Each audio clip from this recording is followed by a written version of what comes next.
¿no? Yo cuando tengo la oportunidad de platicar acerca de los temas de género, siempre señalo que no es una lucha encarnada contra los hombres, no los odiamos, para nada los amamos. Buscamos simple y sencillamente una igualdad que nos ha sido negada, desafortunadamente, por cuestiones culturales arraigadas a lo largo de la historia de la humanidad. No nada más es México, no son los hombres, ha sido construida por hombres y mujeres que han establecido estos impedimentos para el goce y el acceso a las mujeres a una plenitud y a la igualdad, ¿no? La sentencia es cuando me invitaron a participar en la comisión. Elena me dijo, nos comentaron que puede hablar sobre la sentencia Campo Algodonero y me dio un par de fechas optativas. Me dijo 9 y la siguiente semana, ¿verdad? Me parece. Y dije, no, pues el 9, ¿no? El 9, aunque nadie se mueve, es muy importante que hagamos este tipo de eventos, este tipo de afirmaciones en apoyo más que a un movimiento, al derecho a la igualdad que todos los humanos merecemos, no nada más las mujeres.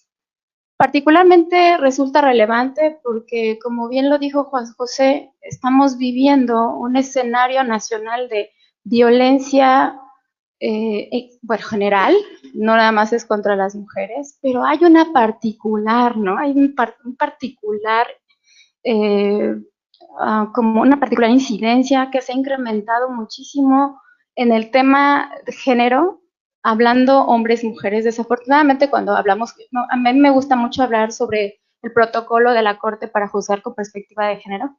Y cuando le doy clases, por ejemplo, a los agentes del Ministerio Público, me dicen, oiga, pero ¿qué no? Yo también soy género masculino, ¿no?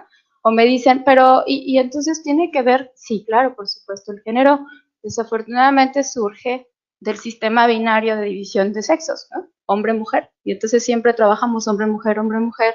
Y de alguna manera esta división del género nos ha producido una serie de estereotipos que corresponden a cada género de manera histórica, ¿no? Entonces al hombre que es altote y fuerte, guapo, barbón, ¿no? Peludo, ¿no? Le toca ser el defensor de la casa, el que sale a cazar al animal, el que sale a ganarse la papa, ¿no? El que sale a ser el proveedor de la familia, ¿no?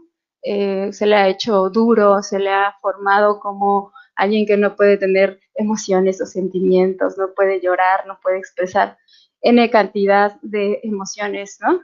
Que le son como prohibidas porque entonces parece una mujer, qué grave, ¿no?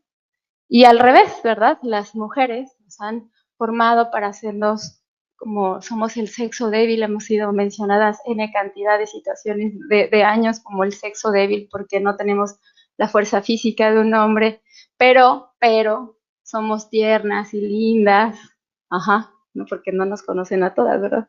Pero somos maternales, porque somos las que se encargan del cuidado del hogar y del marido, etcétera, ¿no? Y entonces estos conceptos que de pronto podrían ustedes pensar como un grupo de profesionistas que se dedican a la defensa de los derechos humanos, podría sonar como de la época de la prehistoria. Y sin embargo, se vive todos los días en la mayoría de los hogares de este país.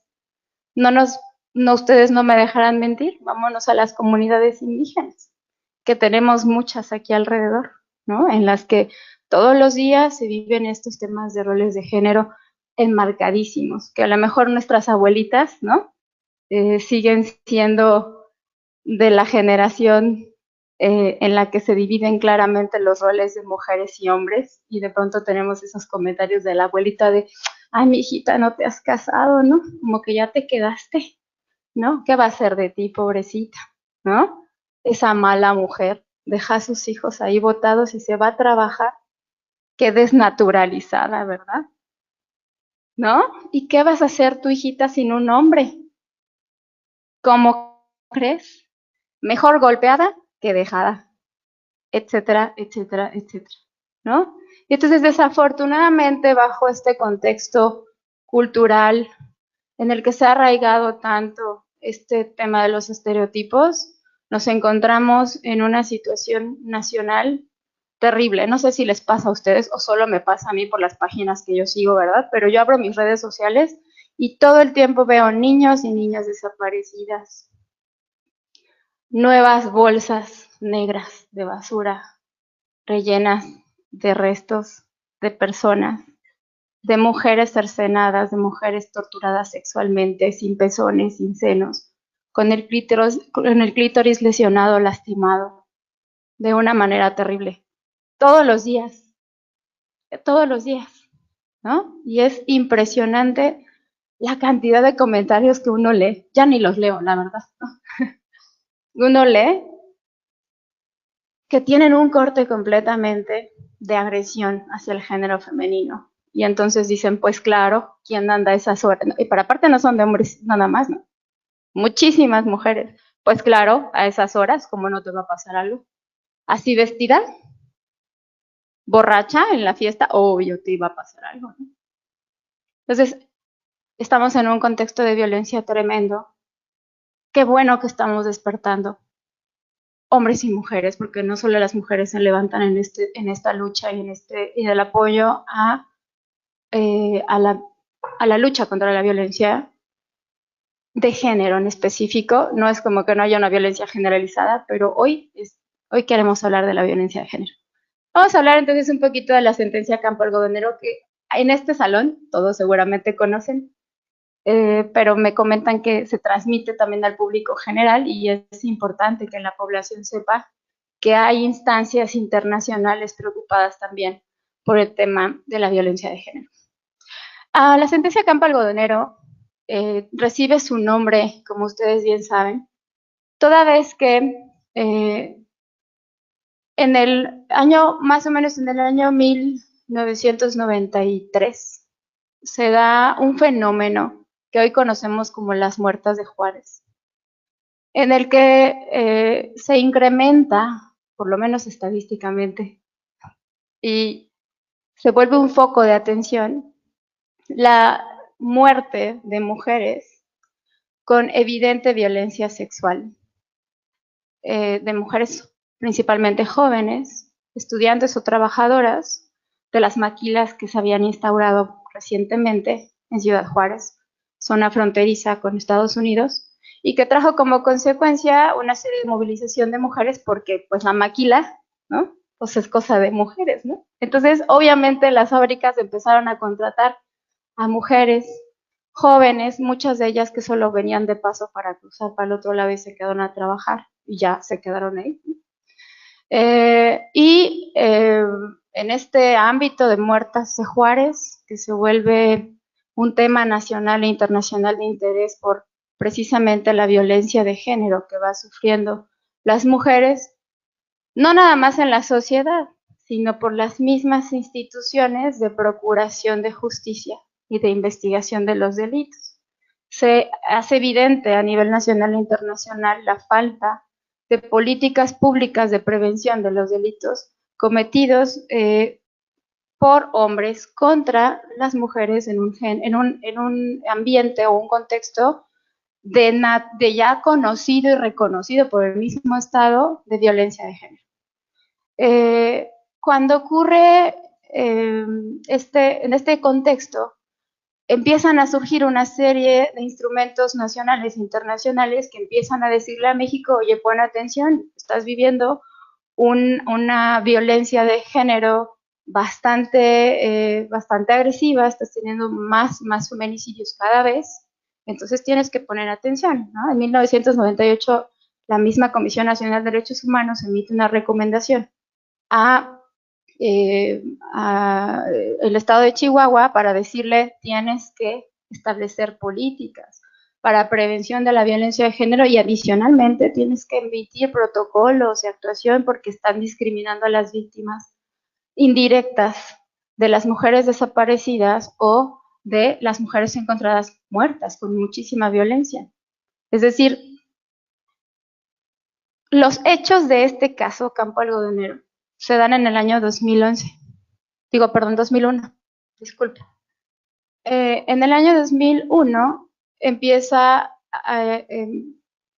empieza presentación de denuncias por parte de las víctimas indirectas del caso, es decir, la familia de las desaparecidas, precisamente señalando a las autoridades de procuración de justicia que sus hijas habían desaparecido.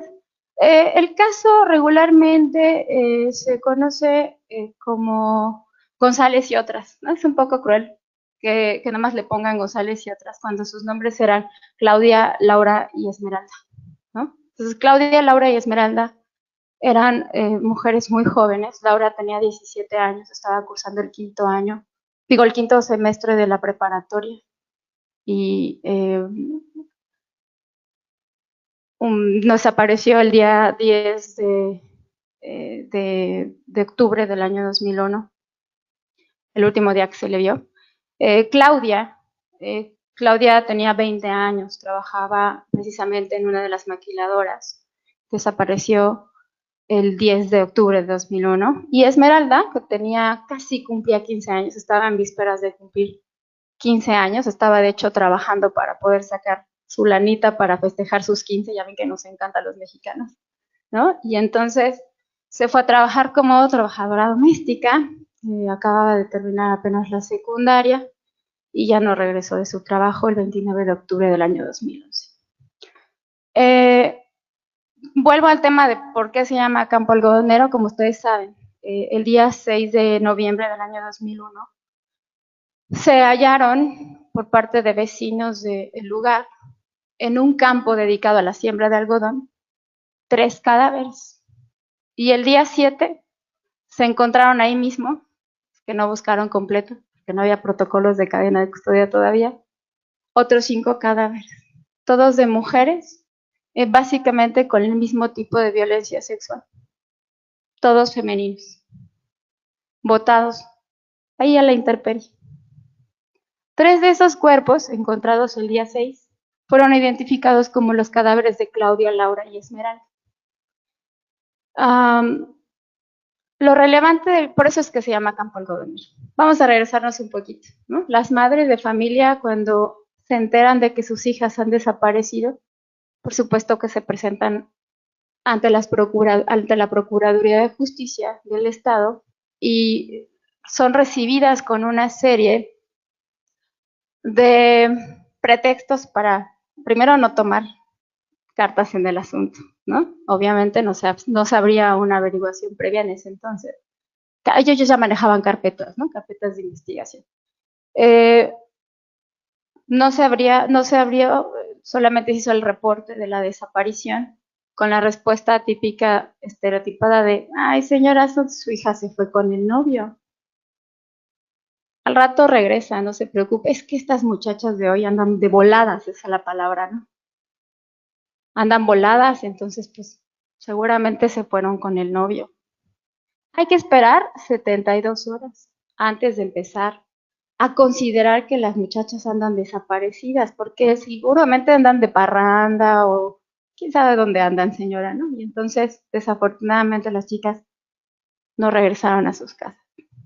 72 horas que son cruciales en cualquier investigación, no nada más en desapariciones. Los indicios en una investigación desaparecen de una manera impresionantemente rápida.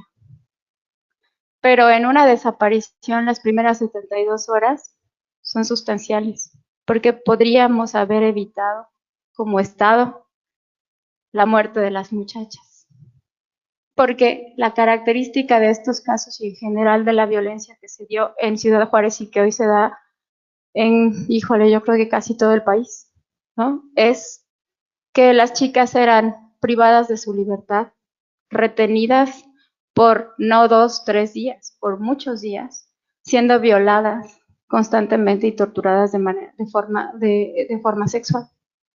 Entonces, por eso la Corte, cuando emite su razonamiento, la Corte Interamericana de Derechos Humanos señala que sí hay responsabilidad de México en los homicidios de las chicas, porque pudieron haber prevenido su muerte por la falta de investigación. Esta sentencia se vuelve paradigmática para México y creo que para Latinoamérica en general, porque condena al Estado mexicano precisamente por haber violentado en perjuicio de estas jóvenes y de sus familias el derecho a su acceso a la justicia, el derecho a saber la verdad, el derecho a, el, a su integridad física, a su vida, etcétera. Bueno, vamos a empezar, si me apoyas, con la presentación. Antes de seguir continuando con la explicación de la sentencia, ahorita les cuento bien todos los hechos, me gustaría que habláramos un poquito de algunos conceptos que de pronto nos generan un poco de conflicto a la sociedad. Yo sé que ustedes no, porque todos ustedes son estudiosos de los derechos humanos, pero, pero a la ciudadanía me gustaría mucho que entendieran el tema del concepto de feminicidio. El feminicidio es regularmente asimilado como un homicidio o la muerte cometida por un hombre motivado por desprecio a el género femenino. Este concepto no es reciente, se da desde Inglaterra, pero en América, en Estados Unidos, la primera investigadora científica que se dedica precisamente al análisis criminalístico de los asesinatos contra mujeres es Diana Russell, quien en compañía de Jane Caputi publican por primera vez en Estados Unidos un artículo que se llama precisamente Speaking the Unspeakable, hablando de lo que no se habla, ¿no? Y que hablan precisamente sobre lo que es el término femicide, que de pronto ustedes seguramente han encontrado instrumentos internacionales que se llama femicidio y no feminicidio, ¿no? Pero es exactamente la misma concepción, la diferencia es que uno lo traduce directamente del inglés y le llama femicidio y no feminicidio. Y en México, a ver si me haces favor, por favor, gracias. En México, Marcela Lagarde, en 1994 acuña el término feminicidio por considerar que femicidio era la traducción directa de muerte a una mujer y no se le daba la connotación de violencia misógina, que era lo que realmente Russell trataba de hacer ver a la comunidad estadounidense para identificar o distinguir un homicidio normal, ¿no?, de una mujer, porque que una mujer sea asesinada, bueno, no implica necesariamente que se trate de un feminicidio. Una persona puede ser asesinada de múltiples formas, no les voy a dar ni ideas, usen su imaginación, pero cuando se trata de feminicidio, precisamente lo que se pretende resaltar es esta serie de estereotipos que producen de alguna manera que cuando la mujer tiene un cambio de rol por ese estereotipo se convierta en un motivo de agresión de un hombre, porque honestamente el feminicidio se origina como violencia de un hombre a una mujer. Claro, ya habíamos hablado, ya aclaramos que las mujeres también cometemos violencia de género todo el tiempo, ¿no? La traemos pero en los huesos. Entonces, por eso es que Marcela Lagarde empieza a razonar que debería llamarse al menos en español feminicidio y no femicidio, para evitar que solamente se tradujera femicide al español, ¿no? Más adelante, Julia Monarres, que precisamente, que ella es de Ciudad Juárez, realiza una clasificación de feminicidios y ella señala que hay tres tipos de feminicidios, ¿no? Íntimo, que se da básicamente en el tema familiar, en el seno familiar, y habla del feminicidio infantil, no refiriéndose nada más a las niñas. Como ustedes saben, aun cuando en México ya distinguimos niños y adolescentes, internacionalmente niñas se refiere o niños se refiere a desde que son recién nacidos hasta antes de los 18 años, ¿no? Familiar, que se da precisamente por padres, hijos, hermanos, etcétera, ¿no? El feminicidio sexual sistémico, que es organizado y desorganizado y que se presume que es una de las situaciones que se dan precisamente en caso Campo Algodonero. Se habla precisamente de una serie de acuerdos entre un grupo de hombres, ¿no? Para generar esta violencia y producir la muerte de las mujeres.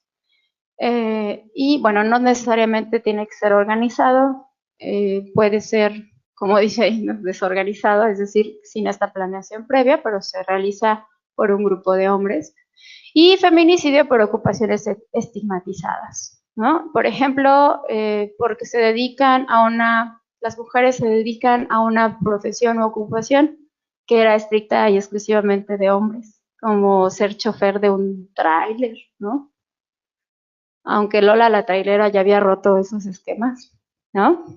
Tenemos una serie como de oficios o actividades que se pensaba que solo podían hacer los hombres, ¿no? Entonces, viene también por ahí, ¿no? Otra de las concepciones que me gustaría que platicáramos antes de seguir con la sentencia es que implica la violencia de género, ¿no? Y la misma Convención Belém do Pará, que es la Convención Interamericana para Prevenir, Sancionar y Erradicar la Violencia contra la Mujer, y que ya nada más le voy a decir Convención Belém do Pará, para no marearnos con cada nombre que le ponemos a los tratados, ¿no? Dice que es cualquier acción o conducta basada en su género que cause muerte, daño o sufrimiento físico, sexual, psicológico a la mujer, tanto en el ámbito público como en el privado, porque la violencia de género no necesariamente implica la muerte o los golpes, sino puede ser como la misma ley, la ley general para erradicar la violencia, nos establece los tipos de violencia que puede sufrir una mujer. Esto se replica en la Ley General de Acceso de Víctimas, que establece que, bueno, cualquier persona puede sufrir violencia física, psicológica, patrimonial, sexual, etcétera, ¿no? Hay algo que la Corte, esto es reciente, esto es en 2015, ¿no? Ha establecido como categorías sospechosas. ¿Qué es una categoría sospechosa? Es cuando en un caso hay una serie de factores que no tienen nada que ver con el delito, pero que se tienen que tomar en cuenta, no nada más en cuanto a mujeres, esto lo manejan todos los protocolos que la Corte ha emitido para lograr la igualdad en el trato judicial, no nada más de mujeres, de indígenas, de personas con discapacidad, de personas con preferencias sexuales específicas, etcétera, ¿no? Entonces, la Corte ha señalado que una categoría sospechosa es cualquier condición que pudiese llegar a afectar el acceso pleno del ejercicio de un derecho a cualquier persona, ¿no? Por ejemplo, entonces, bueno, a ver, pero pon atención porque ahora sí, es mujer, ya sabemos que históricamente se encuentra en un estado de vulnerabilidad, pero además es indígena. Y el indígena también tiene como históricamente, culturalmente, una afectación a sus derechos por ser indígena. Y además no habla, y además tiene una discapacidad, además es inmigrante y además, entonces, todas las categorías sospechosas son aquellos como impedimentos o situaciones de facto que no pueden ser transformadas por esa persona, por ser su naturaleza, y que producen limitaciones a el acceso efectivo a ese derecho y su goce pleno, ¿no? De manera ya sea fáctica e incluso jurídica. Muchas veces las mismas normas, de alguna manera, sin quererlo, ¿verdad? Como no se hacen incluyentes, van como descartando el acceso a ciertos derechos a cierto tipo de personas a lo mejor inintencionalmente, pero la redacción de una norma a veces dice, pero es que esto automáticamente excluye a, ¿no? Tal. Entonces, las categorías sospechosas, para que cuando las vayamos mencionando nos queden muy claras, son sexo, género, preferencia u orientación sexual, la edad, cuando son menores de edad o cuando son personas adultas mayores, las discapacidades, los antecedentes de discapacidad, consecuencia de discapacidad anterior o percepción de una discapacidad presente o pasada, aun cuando esta ya ha sido superada, la condición social, económica, por supuesto, ¿no? Esas limitaciones que vemos todos los días, las condiciones de salud, la religión, las opiniones, el estado civil, la raza, el color, el idioma, el linaje u origen nacional, social o étnico, posición económica, nacimiento o cualquier otra condición social, ¿no? Entonces, y dice, además, esta enumeración de ningún modo es limitativa. Esto lo saqué del protocolo para juzgar con perspectiva de género. Y entonces, la sociedad mexicana en general tendemos mucho al tema de la discriminación, desafortunadamente, y esto permea, por supuesto, las instituciones, ¿no? Los estereotipos, que es precisamente la base o el motivo de la violencia de género, es precisamente lo que produce que en la mente, en la mente colectiva, ¿no? Haya una serie de afirmaciones de que una cosa debe ser así, y si no se mete a ese molde, entonces no está bien, algo está mal. Y al final de cuentas, la misma Corte Interamericana reconoce que es una especie de flojera de pensar, básicamente. No es, pues, es más fácil encuadrar que pensar en cada caso, ¿no? Entonces, los estereotipos son todas aquellas características, actitudes y roles que estructuralmente en una sociedad son atribuidos a las personas en razón de alguna de las condiciones enumeradas como categoría sospechosa. En este caso, por el género. Como eres mujer, te toca ta, ta, ta, ta, ta, ta. Y si tú haces una cosa que sale de eso, entonces hay una limitación a tus derechos, hay una afectación directa porque pues no cuadras en el estereotipo, ¿no? Entonces, si la muchacha tenía que estar en su casa como muchacha buena y decente, tempranito en su casa, encerradita después de la escuela o del trabajo, ¿qué rayos hacían afuera? Vestidas de esa manera. ¿Quién les dio derecho a ejercer su sexualidad? ¿Qué les pasa? ¿Cómo es posible que tengan derecho a tomarse la copa? ¿O cómo es posible? ¿No? Ese es básicamente el principal obstáculo que existe para el tema de la igualdad, no nada más en mujeres. Cuando hablamos de igualdad, vamos a identificar una serie de situaciones que nos llevan siempre al tema estereotipo. La sentencia, entonces ya habíamos visto, 16 de noviembre de 2009 se emite esta sentencia histórica paradigmática que nos da una lección de prevención de los delitos en contra de las mujeres, de las buenas prácticas de manejo de la investigación de los delitos en los casos en los que se identifica violencia de género, así como cuáles son las directrices que debe de tomar en cuenta el juzgador al momento de analizar un caso en el que se detecta que hay este tipo de violencia. Las víctimas ya las habíamos señalado, ya se lo habías dicho, pero bueno, rápidamente, condena a México por incumplir la debida diligencia en la prevención e investigación de 3 feminicidios, 3 de miles que hubo en esa época, por supuesto, cometidos por personas de identidad desconocida, porque hasta la fecha, aún con la condena de la Corte, no tenemos idea de quién perpetró esos feminicidios, siguen impunes y parece que no habrá esclarecimiento, ¿no?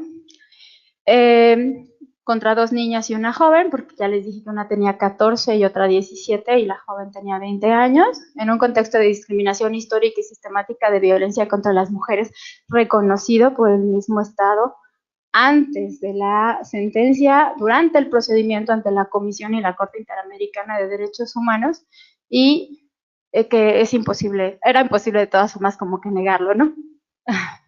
Las víctimas, ya habíamos dicho, yo les llamo por su nombre Claudia, Esmeralda y Laura, porque no puede ser un solo apellido y otras, ¿no? ¿Me puedes apoyar pasando la diapositiva? Gracias. Bien, hay muchos tratados internacionales, por supuesto, que trastoca la sentencia, pero las dos principales, por supuesto, es la Convención Americana sobre Derechos Humanos, que es la que nos da acceso precisamente o boleto a pasar a ser juzgado por la Corte Interamericana de Derechos Humanos. Y por otro lado, la Convención Interamericana para Prevenir, Sancionar y Erradicar la Violencia contra la Mujer, que como ya les dije, se llama Belém do Pará, específicamente en el artículo 7, todo el artículo 7, pero especialmente énfasis en el 7b y el 7c, que habla precisamente de la prevención de la violencia de género y la adecuada investigación y el acceso a la justicia a las víctimas directas e indirectas de la violencia de género. Gracias. Hechos del caso ya les había platicado en el 93. ¿Por qué en el 93? Porque en el 93 voltea la comunidad internacional a ver a México y le dice, espérate, estás teniendo un aumento impresionante de homicidios en Ciudad Juárez. Esto ya lo vemos todos los días, desafortunadamente, en el Estado de México, en Puebla, en Jalisco, en Tamaulipas. Se ha vuelto desafortunadamente una violencia en un estado generalizado y bueno, es bastante grave, pero en esa época todo estaba enfocado en Juárez, no es como que no ocurriera en otros lados, pero era tan grave la violencia que el foco de atención se centró en ellos, ¿no? Ya les platiqué, hubo incluso en el 98 una recomendación de la Comisión Nacional de Derechos Humanos. Claro, eso fue antes de la reforma en materia de derechos humanos que nos diera más fuerza, ¿no? Ya también les platiqué de las edades de las chicas y la fecha en que desaparecen. ¿Me puedes apoyar con eso? Gracias. También les platiqué, presentan sus denuncias, le dicen te espera 72 horas, aun cuando en el proceso ante la Corte el Estado mexicano dice, no, sí, hicimos, sí, registraron y mandaron un oficio, ya saben, al coordinador de la policía para que hiciera sus investigaciones. Claro, tampoco hicieron nada, ¿no? Pero bueno, lo mandaron. Y dicen, además, imprimimos volantes y dicen las mamás, espérate compañero, tú me los diste y yo los tuve que ir a pegar y tuve que ir casa por casa a preguntar por mi hija, porque todo lo que tenía que haber hecho la policía de investigación, de hacer precisamente la búsqueda, localización de las chicas, la tuve que hacer yo con toda mi familia y nunca pudimos dar con nada porque casualmente los particulares pues no tenemos acceso, ¿verdad?, a estas herramientas que pueden contar las instituciones públicas para poder hacer un acto de investigación efectivo, ¿no? Además, se parte de la ignorancia, ¿no? Bueno, ya les había platicado, el 6 de noviembre de 2001 se encuentran los cuerpos. Les dije, se encontraron 8 y ustedes a lo mejor, los que saben perfectamente saben que hubo un verdadero problema y deficiencias con el tema de los cuerpos de las chicas, porque se encontraron 3 en un día y encontraron más cosas, porque los familiares de las víctimas, porque no estaba cercado, no había acordonamiento, eso no existía, siguieron buscando objetos, encontraron más objetos que la Procuraduría no encontró y de pronto encuentran más cadáveres, 5 más. Y lo grave es que la institución, obviamente, por esta cuestión mediática, ¿verdad?, que ya traían encima, se dieron algo que es muy seductor en las instituciones y se llama la simulación. Y entonces dijeron, pues vamos a ponerles nombres a las víctimas. Esta se llama Sol, tal. Ahí está, resuelto. Ahí están los cadáveres para que vengan por sus hijas. 2005. Ya saben, viene el cuerpo de identificación forense argentino y entonces descubren que 4 de esos cadáveres no correspondían a la identidad de las víctimas que habían dicho que correspondían, ¿no? Y entonces, pues teníamos a otras 4 familias afectadas porque pensaban que ya habían encontrado los restos de sus hijas y probablemente a estas alturas sigan sin saber. No, una de ellas sí, encontraron su cadáver en la Facultad de Medicina. Ya ven que prestan los cuerpos para las prácticas médicas de los médicos estudiantes. Encontraron en uno de esos salones el cuerpo de una de las chicas que ya supuestamente había sido encontrada en el campo algodonero, ¿no? Entonces, cuando uno analiza este tipo de situaciones, se horroriza porque qué tortura vivieron las familias de estas personas pensando que ya habían por lo menos encontrado, con ese consuelo de decir, pero por lo menos ya sé que está muerta, ¿no? Que es como desafortunadamente lo primero que pasa por la mente de ir, pues por lo menos ya sé que no está por allá sufriendo más, ya está aquí, ¿no? Todavía les mienten y les dicen, ahí está tu cadáver y ¿sabes qué? Me lo regresas porque siempre no es tu hija. 2005, 4 años después, ¿no? Se concluye que las 3 mujeres estuvieron privadas de su libertad y fueron torturadas, ya les había señalado, sexualmente. Y esto es algo muy, muy triste, muy grave, porque fíjense que lo que pasó es que los peritos decían, ay, es que ya están en un estado de descomposición, contra toda ciencia, ya no podemos saber realmente la causa de la muerte. Esos eran los peritajes de la PROPU, eso decían, no podemos saber la causa de la muerte, y cuando le contestan a la corte todavía le dicen, pero la descomposición del cadáver pues no es mi culpa, o sea, es del clima, del sol, ¿no? Pero no. Ah, bueno, claro, después, más adelante, en los peritajes particulares que se mandan a hacer, sí se puede establecer la causa de la muerte, la fecha de la muerte, la violencia del feminicida, etcétera, pero en ese momento México contesta de esta manera, ¿no? Nos establece el razonamiento de la Corte sobre violencia. ¿Qué encuentra la Corte? ¿Qué resalta la Corte de esta sentencia? Dice, antes del hallazgo de los cuerpos, el Estado, dado el contexto del caso, tuvo conocimiento que existía un riesgo real e inmediato. Es decir, no era nuevo que en Juárez había violencia de género. No era raro, no eran como las primeras muertas y decían, bueno, pobrecitos, no sabían qué hacer ni para dónde hacerse, ¿no? Ya era un contexto desde 1993 que se estableció, sin ser formal, básicamente una alerta de género. Estábamos en 2001 y seguían sin reaccionar. En realidad se minimizó, ¿no? Se minimizó el fenómeno que estaba ocurriendo y era más fácil echarle la culpa a las muchachas por andar con un arquito, ¿no? O por andar saliendo, si ya saben cómo está la cosa, ¿para qué salen, no? Algo así. Y entonces decidieron continuar con estas deficiencias, trabajando como cualquier cosa. Lo increíble es que a veces se les pedían informes, específicamente en Juárez, y les decían, bueno, danos el registro de cuántos feminicidios hay, aproximadamente, ni siquiera el registro completo tenían de quiénes eran las desaparecidas, ni de cuántos cadáveres, ni de cuántas muertes, ¿no? La Corte dice, consideró que ante el tal contexto surge un deber de debida diligencia estricta frente a denuncias de desapariciones de mujeres. Obviamente, ¿no? Si ya tienes un fenómeno de mujeres que están, y ya tienes a la Corte, perdón, a los órganos internacionales encima tuyo, lo mínimo que tienes que hacer es reaccionar.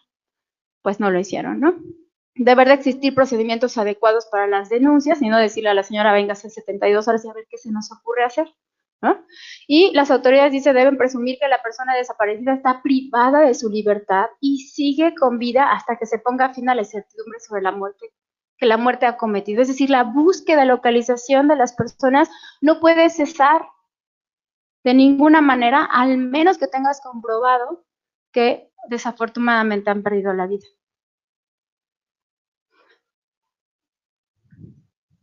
También consideró que las autoridades policiales del estado de Chihuahua actuaron partiendo de estereotipos de género. Lo que habíamos hablado, estas respuestas que le daban, su hija anda de volada, seguro se fue con el novio, seguro se fue de la fiesta, andaba en malos pasos, seguro era novia de algún maleante por ahí, y entonces pues claro, ya se lo buscó, ¿no? La Corte afirma que al momento de investigar las desapariciones, los funcionarios públicos mencionaron que las víctimas eran voladas o que se fueron con el novio, pretendiendo justificar la inacción estatal, que concluyó desafortunadamente con los homicidios de las jóvenes que de haber actuado de manera inmediata se hubiesen prevenido. Por eso se nos condena por el homicidio. Lo dice, la impunidad de los delitos cometidos envía el mensaje de que la violencia contra la mujer es tolerada, lo que favorece su perpetuación. Y esto es real.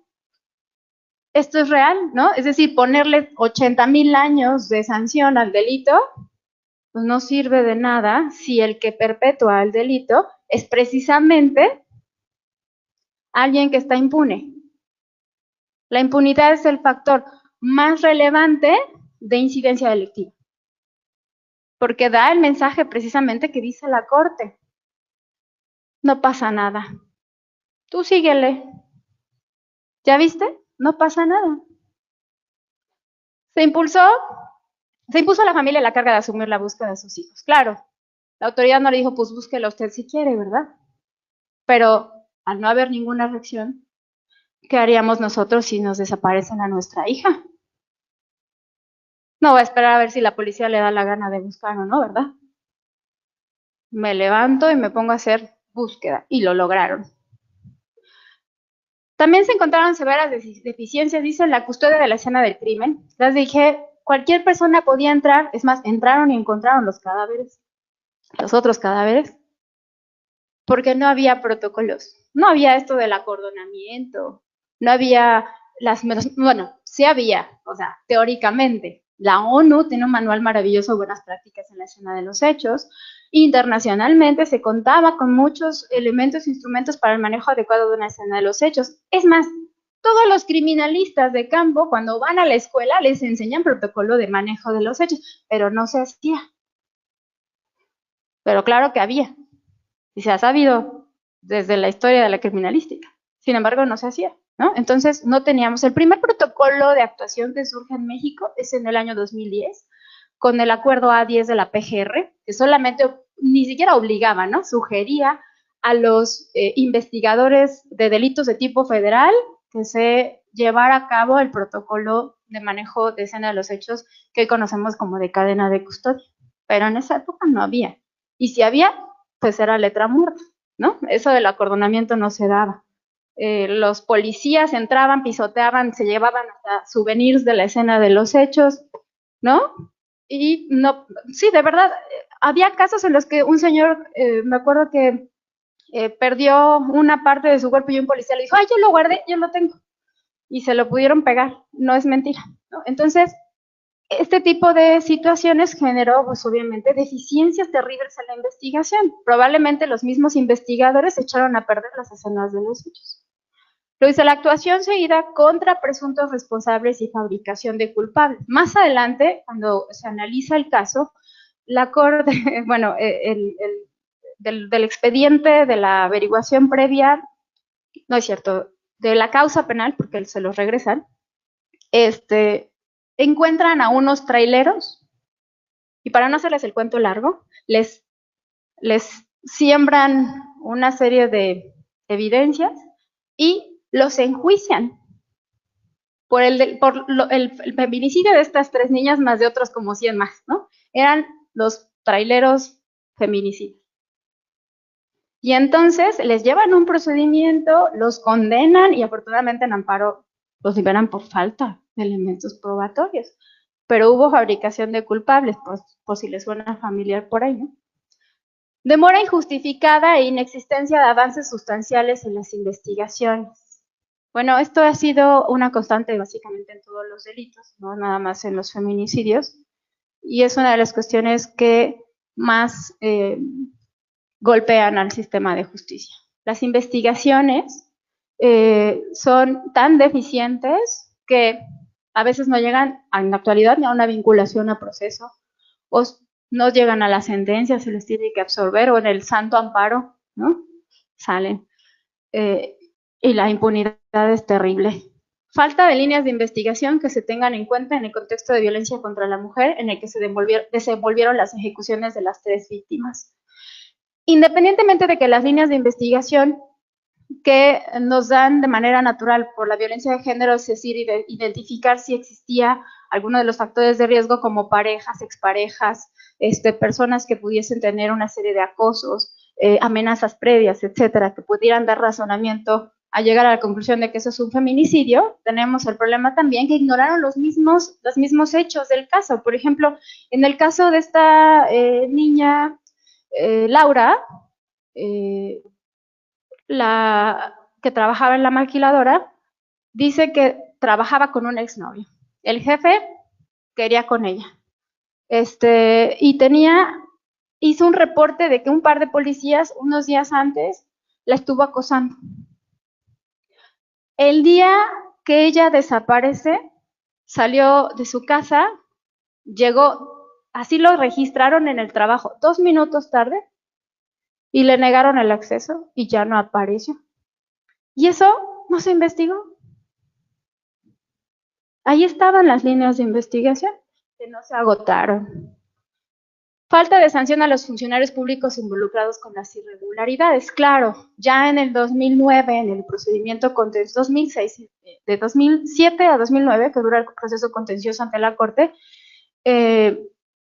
México reconoce en buena parte las deficiencias que tuvo durante la investigación del hecho, sin sanciones administrativas o penales en contra de cualquier funcionario público que hubiese incurrido o que hubiese provocado estos vicios en la investigación, ¿no? Y a la fecha creo que no se ha sancionado realmente a nadie.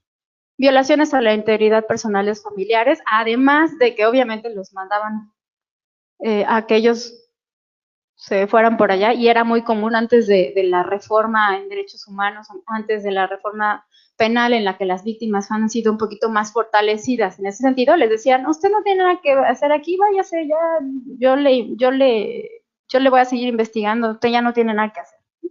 Entonces no había realmente acceso a las víctimas a la información, no les daban copias certificadas, tenían que acudir a la comisión para que les pudieran dar acceso a las copias del expediente, aun cuando eran víctimas, porque le decían que ellos no eran víctimas. Este concepto de las víctimas indirectas también es bastante reciente, ¿no? Es decir, ¿usted qué? Usted la víctima, pues es la desaparecida, ¿usted qué, no? Entonces, mucha violencia y después, pues las amenazas, por supuesto, se vio a la familia como oportunista y decían, esto es lo que quieren es dinero, ¿no? Etcétera. Lo que ocurre hoy en día con muchos casos que dicen, es que la familia solo está buscando que le den dinero, ¿no? Terrible la situación. Bueno, después de todo este análisis que hace la Corte, hace una sanción de condena impresionante, pero lo más importante que hace es decirle a México, no nada más te voy a sancionar, lo que tienes que hacer es corregir y hacer todo lo necesario para revertir esta situación de violencia de género que tienes en tu país, particularmente y principalmente en las instituciones de procuración e impartición de justicia, que son las que más lesionan al final de cuentas al ciudadano, porque ¿a quién acude uno como ciudadano? Pues a las instancias públicas. Y si no puedes confiar en las instancias públicas, híjole, vienen cosas tremendas, ¿no? Entonces, las sanciones de condena dentro de las, no puse todas porque son muchísimas, algunas son, por ejemplo, bastante simbólicas, como lo del memorial que apenas se inauguró hace un año y medio, me parece, porque traían un pleito porque la Corte le dice a México, vas a tener que hacer un memorial, ¿no? Un objeto que te haga recordar como Estado tu responsabilidad en violencia de género. Y entonces, aunque no lo crean, después de 2009, casi 10 años después, ya está ahí el memorial, y traían una bronca porque decían, es que el campo algodonero tiene una plusvalía impresionante y no nos alcanza para pagar el pedacito donde va. Entonces, ¿qué les parece si se pone así en el camelloncito? No, claro que no, ¿verdad? Y entonces, bueno, ya, se puso ahí en un pedacito del campo el, este, el memorial, ¿no? Pero bueno, les quedó muy bonito, por cierto. En fin. Dentro de las sanciones de condena, por supuesto, dice conducir eficazmente el proceso penal de las chicas. Y ya les dije, desafortunadamente sigue sin esclarecerse el caso, no se sabe quién es y tampoco se han seguido las investigaciones adecuadas para saberlo. Y entre más pasa el tiempo, es muy probable que eso no pase. Y eso violenta el derecho de las víctimas indirectas a el derecho a la verdad, de saber qué pasó, ¿no? Luego nos viene la investigación, dice, bueno, ¿me lo puedes cambiar de perspectiva de género? Dice, la investigación debe incluir una perspectiva de género. Y ahorita hablamos un poquito de perspectiva de género. Dice, el Estado deberá, dentro de un plazo razonable, investigar a los funcionarios acusados de irregularidades, que ya les dije, bueno, pues eso va avanzando, o sea, no ha pasado. El Estado deberá en un plazo razonable continuar con la estandarización de todos sus protocolos, manuales, criterios ministeriales de investigación, servicios periciales y de impartición de justicia. ¿Me puedes hacer favor de cambiarla? Entonces, además de la modificación de las cuestiones jurídicas que dan bases a una investigación bastante técnica, científica, eh, hay un protocolo, seguramente usted lo conoce, el protocolo ALBA, ¿no? Que era muy vago, no establecía realmente pasos esenciales para poder actuar en casos de desapariciones de mujeres. Y entonces dice, a ver, espérate, tu protocolo ALBA debe de llevar por lo menos búsqueda de oficio sin dilación inmediata. No puedes esperar 72 horas de ninguna manera, y menos si se trata de niñas. Siguiente, establecer un trabajo coordinado entre los diferentes grupos y cuerpos de seguridad, que esto da razón, por supuesto, y da fundamento a la Ley General del Sistema Nacional de Seguridad Pública, que se hace una coordinación, porque antes, como ustedes saben, las policías eran, tú eres ministerial, yo soy municipal, tú eres estatal, y no nos hablamos y nos caemos gordos, ¿no? Eliminar cualquier obstáculo que le reste efectividad a la búsqueda, que haga imposible su inicio, como por ejemplo eso, ¿no? Espérese 72 horas, tiene que llenar miles de formatos, después de hacer una serie de entrevistas, entonces podemos empezar a hacer búsqueda, ¿no? Y asignar los recursos humanos y económicos, que es donde falla muchísimo el Estado. En mi personal experiencia como capacitadora, principalmente procuradurías, siempre contamos con que están bien padres los protocolos, pero no hay lana, no hay material para poderlo llevar a cabo, y entonces pues se hace como se puede, si se quiere, ¿no? Además. Confortar el reporte de desaparición con la base de datos de personas desaparecidas, porque no teníamos una base de datos confiable en la que se estuviéramos teniendo claro quiénes eran las personas desaparecidas y cuántas eran. Por favor. Continuar implementando programas y cursos permanentes de educación y capacitación en derechos humanos, género y perspectiva de género, que seguimos con bastantes deficiencias en el tema de la capacitación, porque hasta ahorita no ha sido suficiente para abarcar a cada uno de los sectores. De hecho, de los sectores más importantes que se tiene que capacitar es precisamente a las policías, y son a las que menos se capacita en género, y probablemente a las que menos entiendan el tema de la violencia de género. Se ha dado mucha capacitación a los jueces, ha habido grandes avances en materia judicial, pero en materia de investigación sigue habiendo muchísimas deficiencias. Y luego dice, el Estado deberá realizar un programa de educación destinado a la población general, en este caso en el estado de Chihuahua, que tendría que ser en todo el país, a fin de superar el tema de la violencia de género desde las aulas y en la educación. Y esto tampoco se ha dado en toda la República. Hay estados de la República, algunas entidades que sí han estado implementando los programas de equidad de género en las escuelas públicas principalmente, les dan pláticas a los niños acerca de tú y tu compañerita son exactamente igual, ¿no? Porque los niños pequeños, yo tengo 2 niños, uno de ellos tiene 5, y dice que el rosa es de niñas, ¿no? Y que si alguien corre chistoso, corre como niña, aún teniendo a esta mamá, ¿no? Entonces el tema es que la educación en materia de género la tenemos que ir construyendo nosotros mismos desde la raíz más profunda de la sociedad, que es la familia, ¿no? Gracias. Ahora vamos a hablar, ya no me voy a extender tanto, ¿eh? Sí. Porque tengo fotos de nuestra visita del año pasado en noviembre, 10 años de la sentencia. Maravilloso, ahí al memorial. Nos invitaron al memorial padre. a Chihuahua, y entonces les quería yo compartir las fotos de maravilloso. la participación de Chiapas en los 10 años de la sentencia. Muy bien, muy bien. Pero bueno, por eso les dediqué. Perdón, dije, yo creo que ya me quieren correr. Ya están durmiendo acá los compañeros. No es cierto. Pero entonces se ha dado cumplimiento a más de 10 años, a ver, noviembre, diciembre, enero, febrero, marzo, 10 años, 4 meses de la emisión de la sentencia. Se ha dado cumplimiento parcial y formal, podríamos contestar. De ninguna manera sí. Parcialmente y formalmente. Formalmente sí, porque bueno, sí pusimos las pulas para emitir unas leyes maravillosas, que parecen de primer mundo, inaplicables desafortunadamente. ¿no? No se ha podido aterrizar. Por supuesto, tuvimos en el proceso, tuvimos la reforma en materia del sistema de justicia penal, que ya nos quieren echar para atrás. Bueno, ojalá no pase. La reforma en materia de derechos humanos, maravillosa en 2011, una reforma que creo que es de lo mejor que se ha producido recientemente en modificaciones constitucionales y que además de darnos ya la asignación o el nombre de derechos humanos, ya no garantías individuales como Estado protector, sino que verdaderamente se hace un reconocimiento de los derechos humanos y se vuelven fundamentales al reconocerse en la norma principal del Estado. Adicionalmente, tenemos los parámetros de interpretación en materia de derechos humanos y una integración mucho más formalizada al sistema americano de derechos humanos. Bueno, al universal en realidad de derechos humanos, ¿no? Luego viene el tema de la Ley General para la Igualdad entre Mujeres y Hombres, la Ley General de Acceso de las Mujeres a una Vida Libre de Violencia, la Ley General de Víctimas, que honestamente son normas muy bien hechas.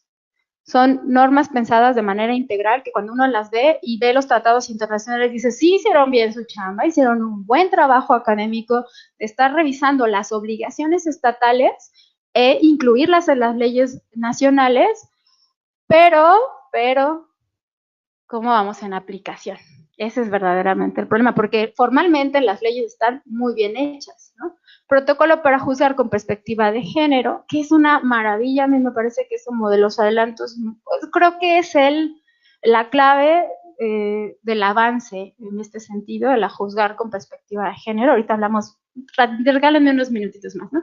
Los protocolos de investigación de feminicidios de cada procuraduría, los protocolos para investigar denuncias de desaparición de personas, las sentencias de la misma Corte Interamericana, las sentencias que hoy estamos viendo en México, precisamente en algunos casos emblemáticos recientes que hemos tenido, tanto como víctimas como imputadas, en las que ya se juzga con perspectiva de género y el que ha habido un efecto importante en las sanciones, ¿no? La jurisprudencia de la Corte Interamericana que hemos adoptado recientemente como vinculante, y los protocolos de cadena de custodia que desde 2010 a la fecha hemos ido como perfeccionando, ya tenemos la Guía Nacional de Cadena de Custodia, etcétera. Bueno, por lo menos en papel, ahí vamos, en papel, ¿no? Los casos siguen sin ser esclarecidos, por tanto impunes, y no nada más el de estas 3 chicas, sino el de N cantidad de número en todo el país. Además, ya nos ganamos otras 3 sentencias por temas similares en la Corte Interamericana de Derechos Humanos, Fernández Ortega en 2011, Rosendo Cantú igual en el mismo año, y Atenco en 2018, casos en los que se ha condenado a México por la violencia de Estado en materia de género contra mujeres, por agentes de Estado, por militares, policías que han abusado sexualmente de mujeres en un estado de indefensión específico.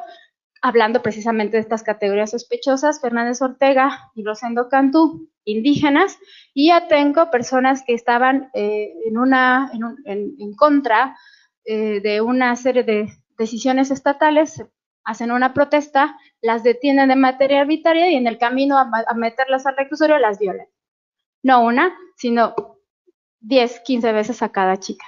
Y condenan a México en estas 3 sentencias. Y entonces, bueno, la respuesta es sí formalmente, no fácticamente. No hemos cumplido. Aumento en casos de feminicidio y desaparición de mujeres. Mayor incidencia de casos de violencia de género. Ausencia de políticas públicas eficaces para prevenir la violencia de género. No estamos cumpliendo, ¿no? Bueno, por último, les robo unos minutitos para hablarles tantito de la perspectiva de género, que me parece que es en lo que sí hemos tenido avance, por lo menos a nivel judicial. De las procuradurías, de la investigación de justicia, no creo que tengamos grandes avances. Uno que otro protocolo, digo, más o menos va funcionando ALBA, más o menos va funcionando la alerta AMBER, etcétera, pero el que lo está haciendo, los que sabemos, pues nos hemos tenido que presentar a las agencias a presentar las denuncias para que nos activen la alerta Amber. Híjole, es un viacrucis para las familias enfrentarse al Estado y pedirle que active la alerta Amber porque no hay ni personal, no están capacitados y revictimizan, desafortunadamente, ¿no? En ese proceso. Pero bueno, ahí van funcionando, ya se está haciendo un poco más rápido. La perspectiva de género, lo dice la misma Corte, dice es la visión integral de la igualdad. Obviamente, en este sistema binario de géneros, ¿no? Dice que demanda el establecimiento de tratos diferenciados que se hagan cargo de los factores de hecho y estructurales que determinan a las mujeres acceder a sus derechos reconocidos formalmente. ¿Por qué? Porque efectivamente en papel, en forma, parece que tenemos los mismos derechos, pero de facto, desafortunadamente, hay muchas circunstancias o situaciones que impiden que las personas en un estado de desigualdad estructural accedan efectivamente a sus derechos. Es el caso de las mujeres. Y yo insisto, no estoy hablando de las mujeres que están aquí sentadas, que de alguna manera hemos sido también afectadas. Estamos hablando de las mujeres que siguen viviendo el rol estereotipado y que no tienen un acceso a la justicia efectiva, ¿no? Porque a veces, fíjense, me pasa, es muy curioso, estoy dando clases a ministerios públicos y les estamos hablando de la perspectiva de género y me dicen, ay, pero eso ya tiene mucho, ¿no?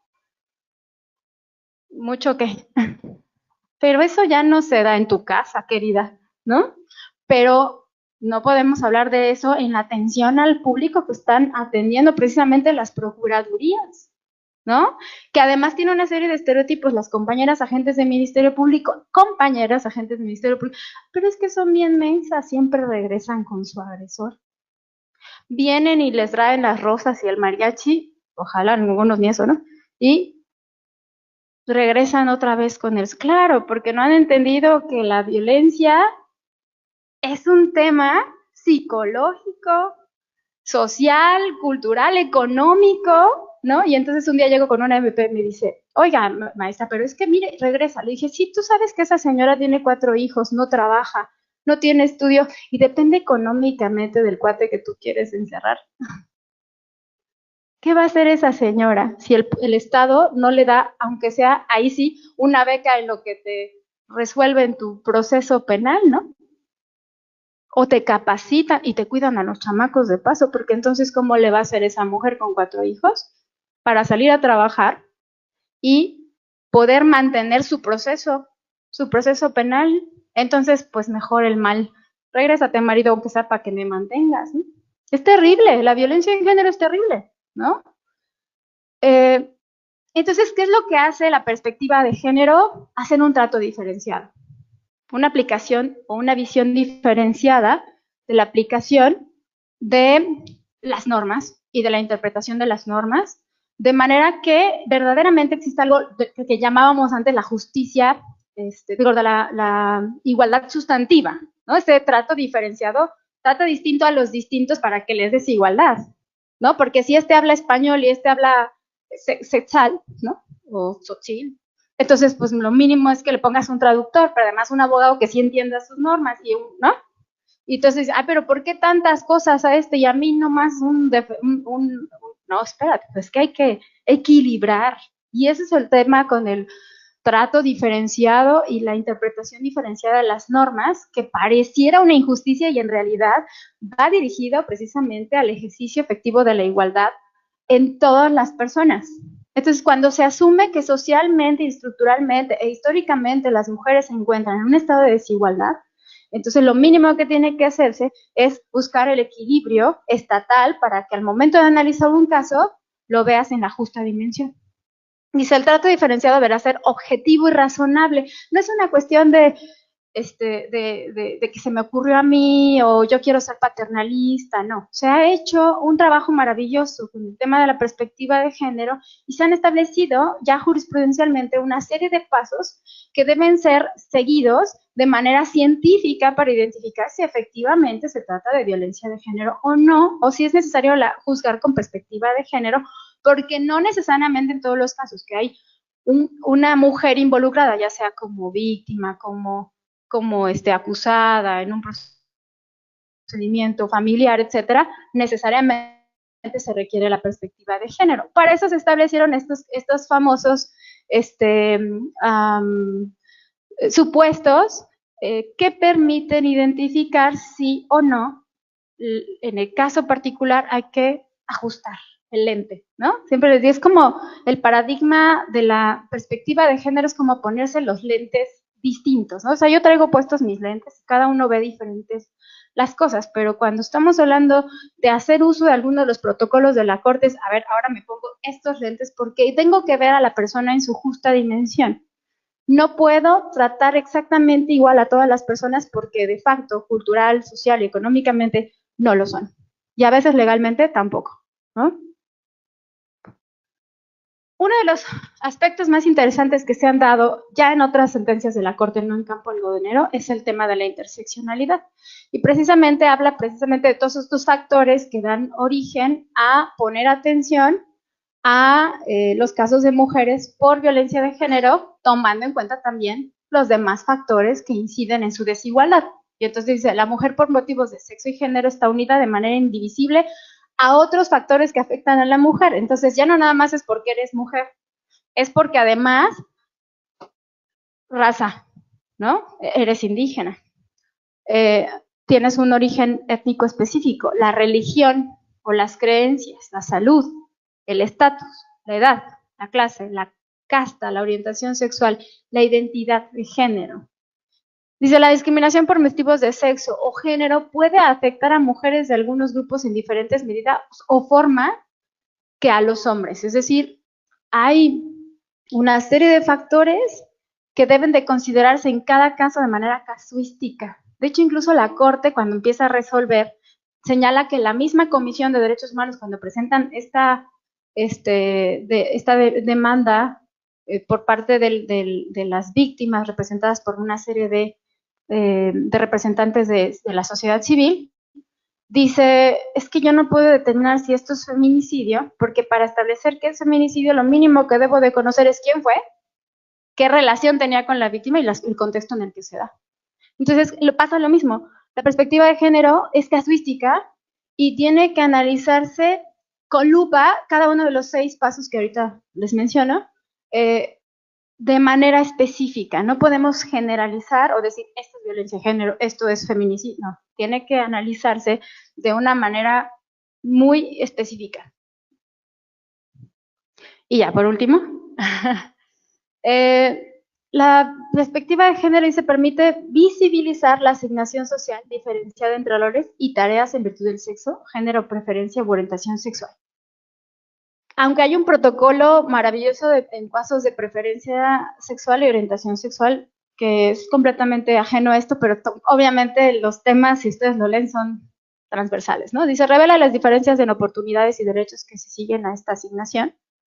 Evidencia las relaciones de poder originarias en estas diferencias, que eso es realmente lo grave del estereotipo, estas relaciones de poder que se dan entre géneros.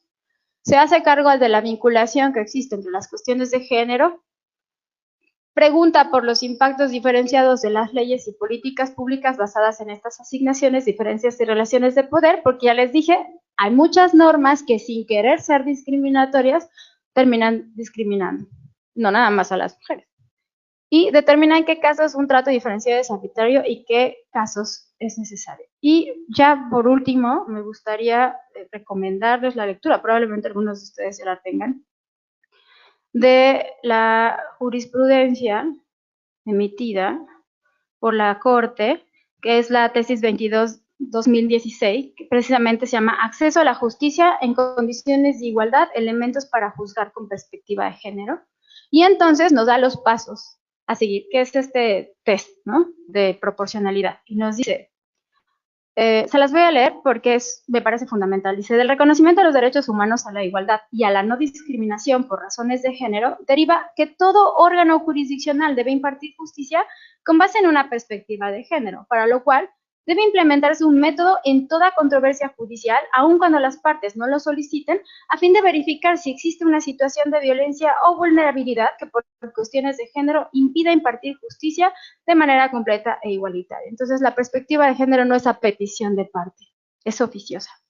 Luego nos dice, para ello el juzgador debe tomar en cuenta lo siguiente. 1. identificar primeramente si existen situaciones de poder que por cuestiones de género den cuenta de un desequilibrio entre las partes de la controversia, jefe, empleado, marido, madre, hermano, padre, ¿no? 2. Cuestionar los hechos y valorar las pruebas desechando cualquier estereotipo o prejuicio de género, a fin de visualizar las situaciones de desventaja provocadas por condiciones de sexo o género. Esto es muy curioso porque hay casos, por ejemplo, se ha hecho una estadística y se establece claramente que en delitos similares las mujeres son juzgadas con mayor rigor que los hombres y las sentencias de condena son más elevadas en hombres que en mujeres cuando se trata, por ejemplo, de homicidios en razón de parentesco. Porque un hombre que mata a un hijo es grave, pero una mujer que mata a un hijo, ¿sí? Entonces, eso es lo que no se puede permitir, porque entonces estamos en un exceso, un tema de igualdad, de desigualdad, ¿no? Luego dice, en caso de que el material probatorio no sea suficiente, y esto es súper interesante, dice, para aclarar la situación de violencia, vulnerabilidad o discriminación por razones de género, el juez deberá ordenar las pruebas necesarias para visibilizar dichas situaciones. Permite al juez investigar única y exclusivamente en los temas de género, de violencia de género, no de los hechos, eso es chama del Ministerio Público, pero si existe esa deficiencia y el juez la detecta, él tendría la obligación de realizar o mandar a hacer las diligencias necesarias para poderse informar adecuadamente a efecto de utilizar la metodología de una manera eficaz. Luego nos dice también, 4, dice, de detectarse la situación de desventaja por cuestiones de género, cuestionar la neutralidad del derecho aplicable, así como evaluar un impacto diferenciado de la solución propuesta para buscar una resolución justa e igualitaria de acuerdo al contexto de desigualdad por condiciones de género. Esto es verdaderamente acceso a la justicia, ¿no? Porque entonces no puedo tratar igual a los desiguales, y si la norma pone en un estado de desventaja a la persona, ya los dije, sin quererlo, entonces el juez tiene que ajustar, interpretar y aplicar la norma de forma que esa desventaja no produzca consecuencias negativas a quien sufre el proceso. Luego nos establece también, dice, para ello debe explicar los estándares de derechos humanos de todas las personas involucradas, especialmente de los niños y las niñas. Y bueno, esto es mucho más profundo, pero por ejemplo podríamos hablar precisamente de esta interpretación de las normas cuando estamos hablando de derechos fundamentales que implican una interpretación más benéfica y no necesariamente tiene que ser utilizado como principio por persona porque ya la norma a veces la establece, como el interés superior del niño, ¿no? Por ejemplo. Está por encima. Luego dice, considerar que el método exige que en todo momento se evite el uso del lenguaje basado en estereotipos o prejuicios, por lo que debe procurarse un lenguaje incluyente con el objetivo de asegurar un acceso a la justicia sin discriminación por motivos de género. Y entonces también los juzgadores tienen que aprender a identificar cuando estamos hablando de estereotipos y evitar su uso en las sentencias que producen. Y bueno, ya hasta aquí voy a llegar. Pero entonces, bueno, como conclusión creo que no hemos avanzado tanto como deberíamos haber avanzado en 10 años, 4 meses, después de la emisión de esta paradigmática sentencia que yo adoro, porque sin duda la misma sentencia se constituye en una verdadera reparación del daño a las víctimas, y no solo a las 3 víctimas en las que fue beneficiada esta sentencia, sino a las víctimas en general de la violencia de género y particularmente los feminicidios en México. Muchas gracias.